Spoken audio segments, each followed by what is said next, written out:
Hello, I'm Steve Weber, the host of Book Cheapskate. We're running through the top 10 free Kindle books featured today on bookcheapskate.com. Happy Wednesday, everyone. It's November 12th, 2025. With me, as always, is my co-host and bookworm sidekick, Cassandra. Good morning, Cass. Good morning. Ready to dive into some free reads? Absolutely.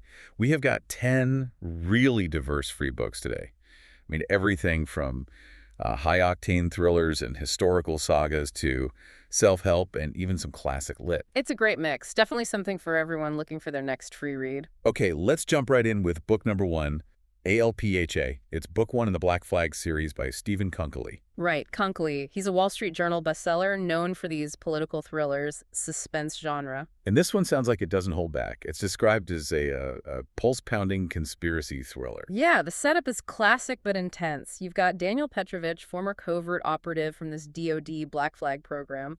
Sounds pretty shady. Definitely. And he gets blackmailed into one last mission. His whole life apparently just unravels. They call it a 24-style race against time. That tells you the pacing is going to be relentless. For sure. Think Tom Clancy, Brad Thor, Vince Flynn kind of territory. High stakes, lots of action. But what's interesting, I think, is the focus on authentic tradecraft. Konkoly seems to ground the conspiracies in stuff that feels disturbingly plausible. And Petrovich himself. Yeah. The description says he makes Jason Bourne look like a Boy Scout. Mm-hmm. He's presented as morally compromised, a government weapon who's now a threat to the very people who created him. It's that complexity, that darkness in the protagonist that really pulls readers in these days, I find. Yeah, not just a straight-up hero. Okay, book number 2 takes us into romantic suspense.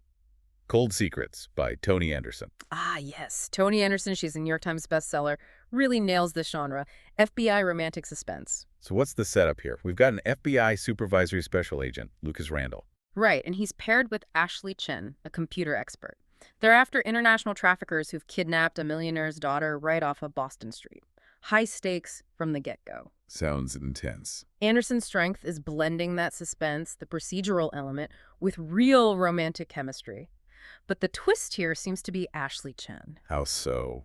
Well, she's brilliant, helps track the bad guys, but she's described as a damaged heroine with deadly secrets. Lucas starts questioning whose side she's really on. Ah, the trust issue. So it's that central tension. Yeah.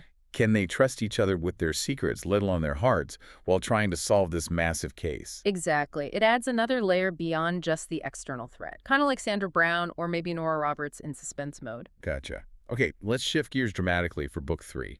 Storm Clouds Rolling In. This is book 1 of the Brendan Chronicles by Ginny Dye. Right. This is historical fiction set during the American Civil War era.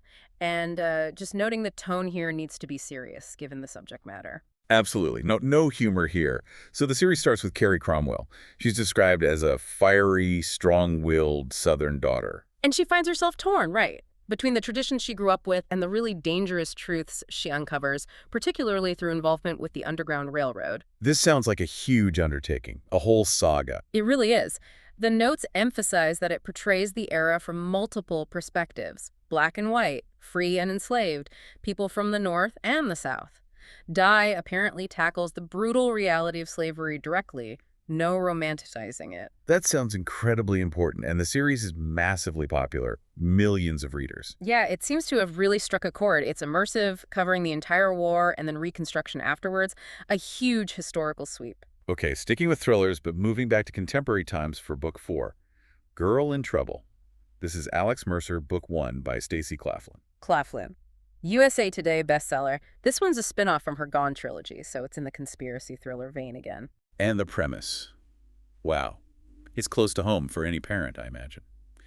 Alex Mercer, the protagonist, is already haunted because his sister disappeared years ago. Right. That unresolved trauma is the backdrop. And then his daughter, Ariana, vanishes. During their first one-on-one outing, apparently while he just looks down to check a text message. Devastating. Talk about tapping into a primal fear. And it escalates quickly, becoming part of a pattern of missing girls. The emotional stakes just seem incredibly high. A guy haunted by one disappearance facing it all over again. And the pacing sounds breathless. Ariana vanishes right in the opening pages. It's noted as great for binge readers, too, because the whole series is complete. Think Harlan Coben or Mary Kubica, maybe. That kind of domestic suspense feel. Right, that makes sense. Okay, let's pivot completely. Book 5 is nonfiction. Ikigai and Kaizen, the Japanese strategy. by Anthony Raymond. Ah, motivation and self-improvement. This one tackles a common problem. Yeah, the statistic mentioned is stark. 80% of New Year's resolutions fail by February.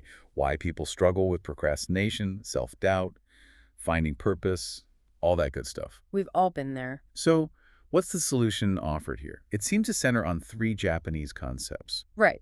First is ikigai, which is about discovering your purpose, your true calling, your reason for being. Okay. Second is Hansei, described as the ancient art of honest self-reflection, looking back critically but constructively. And the third? Kaizen. This one's really interesting. It's an incremental approach to achieving goals apparently developed by engineers and scientists.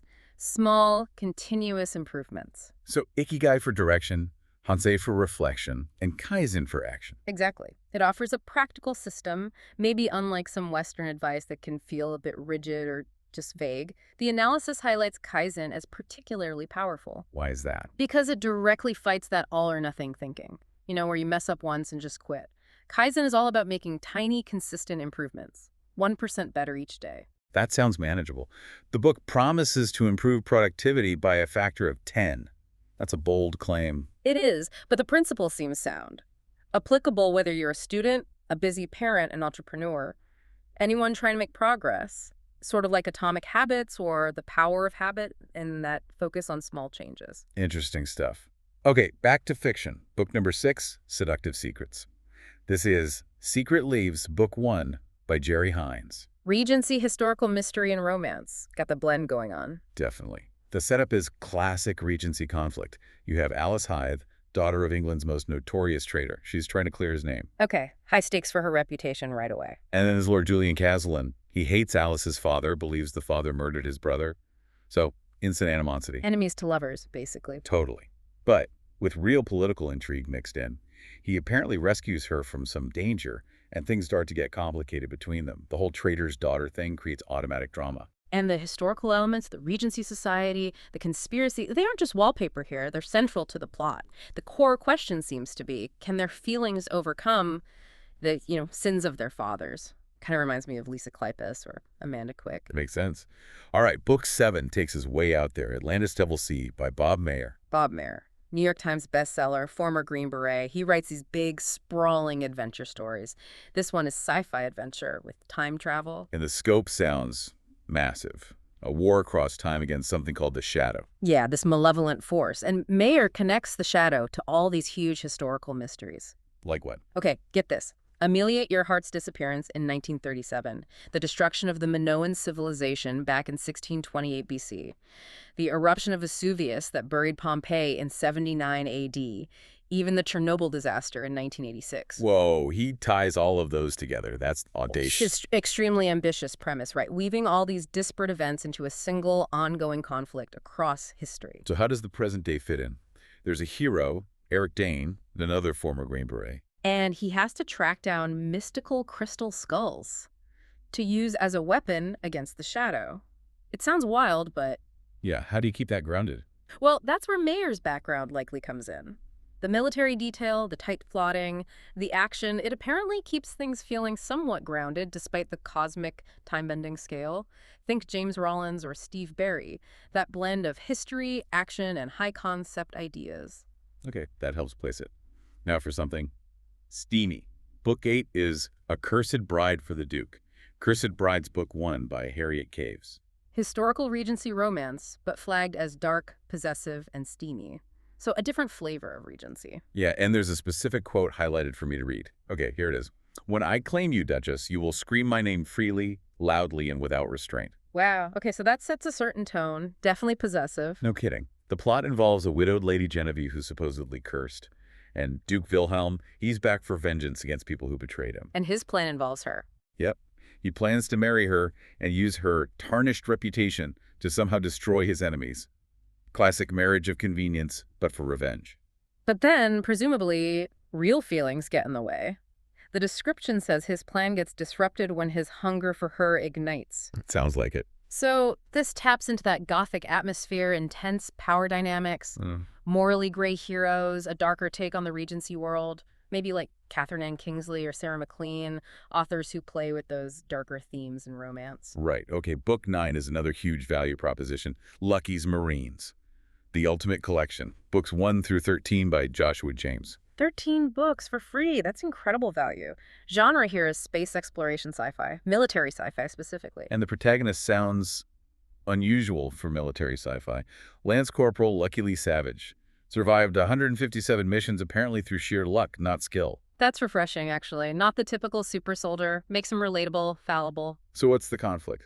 He's stranded with his unit, facing these ancient aliens, the Dahun, who are planning a full-scale invasion. Standard alien invasion setup, but there's a twist. Yeah, Lucky is somehow connected to them through this inner darkness called the hate.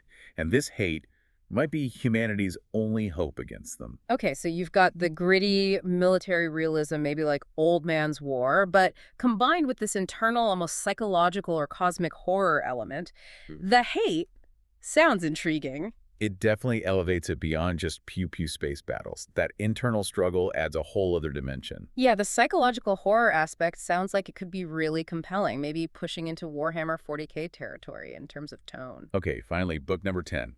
A true classic, The Invisible Man by H.G. Wells. Ah, yes. Published way back in 1897. Classic fiction, foundational science fiction. Everyone kind of knows the basic idea, right? Scientist discovers invisibility. Griffin, yeah.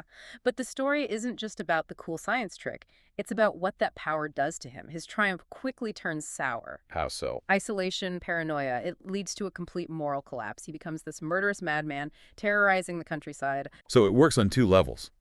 A thrilling story, but also a deeper examination of things like identity and power. Absolutely. Wells is one of the fathers of sci-fi for a reason. The novel is a timeless moral fable. It's still incredibly relevant today. Why do you think it holds up so well? Because the real horror isn't the invisibility itself. It's what isolation and unchecked power do to the human psyche. What happens when genius has no empathy or accountability? That's a question we're still grappling with. Essential reading, really, to understand where so much modern genre fiction comes from. Definitely. It explores themes that writers are still unpacking today in all sorts of ways. Well, thanks for joining us today. And remember, if you want to download any of the books we've mentioned today from Amazon, visit us at bookcheapskate.com, and you'll have all the links right there. But do it now before these deals expire. Who knows, they might even expire later today. And don't miss tomorrow's show. Very morning. It's all brand new. Cass, we'll do it again then. Sounds good. See you tomorrow. Until then, keep on opening new worlds with great books without blowing a massive hole in your wallet. And whatever you do, remember this. When you read, Your mind becomes its own kingdom.